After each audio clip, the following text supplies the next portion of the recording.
వామ్మో! గీ షిట్టితల్లెవలో గాని జరంత అయితే బస్సు టైర్ కింద పడుతుండే గదా నుల్లా.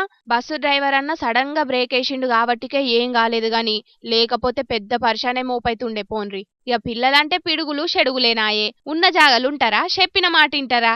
గప్పటిదాకా ఆళ్ళయ్యవ్వతోని కలిసున్నట్టున్నది. గింతల్నే బుజ్జికేమనిపించిందో ఏందో గాని ఆళ్ళ చెయ్యి ఇడిచిపెట్టి ముంగటి కురికింది. ఇక అప్పటికే అడికెంచి రువ్వడి మీద వచ్చింది గీ బస్సు. ఇక అంతా అయిపోయింది. బస్సొచ్చి షిన్నార్కి టక్కర పెట్టిందనే అనుకున్నారు అందరూ. కాని డ్రైవర్ అన్న బుజ్జిని చూసి సడన్ బ్రేక్ కొట్టే వరకు బతికి బయట పడ్డది. ఇక ఎంబటే అల్లయ్యవలు షిన్నారిని దగ్గరికి తీసుకొని ఎంత పనైతుండే బిడ్డ, ఇక ఇయ్యాల లేచిన గడియలు మంచిగున్నట్టున్నాయి, పానగండం నుంచి బయట పడ్డవని బిడ్డను దగ్గరికి తీసుకొని బాధపడ్డరు. కృష్ణా జిల్లా కంకిపాడులా జరిగిందిది. అయ్యవ్వల తప్పేం లేకున్నా ఆడున్నోళ్ళందరూ ఆళ్ళ మీద మస్తుగా గరమైనరట. చిన్నపిల్లగాళ్లతోని తొవ్వ మీద పోయేటప్పుడు ఎంత జాగ్రత్తగా ఉండాలి.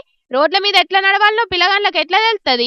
ఆళ్లను కంటికి రెప్పలెక్క పైలంగా కాపాడుకోవాలే.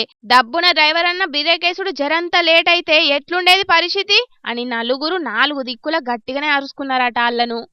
ఇక అట్లనే షిన్నార్కి టక్కర పెట్టకుండా ముందు సూపుతోని బస్సు నాపిన డ్రైవర్ అన్నను కూడా బగ్గనే తారీఫ్ చేసిండ్రట ఆడున్నోళ్ళు. చూసిండ్రు కదా పబ్లిక్, పిల్లగాన్లంటే గట్టనే ఉంటారు మళ్ళా. ఏది మంచి ఏది చెడు తెలియదు కాబట్టి ఆళ్ళయ్యవలే ఒక కంట కనిపెట్టుకొని ఉండాలి. ఏమంటున్నాం?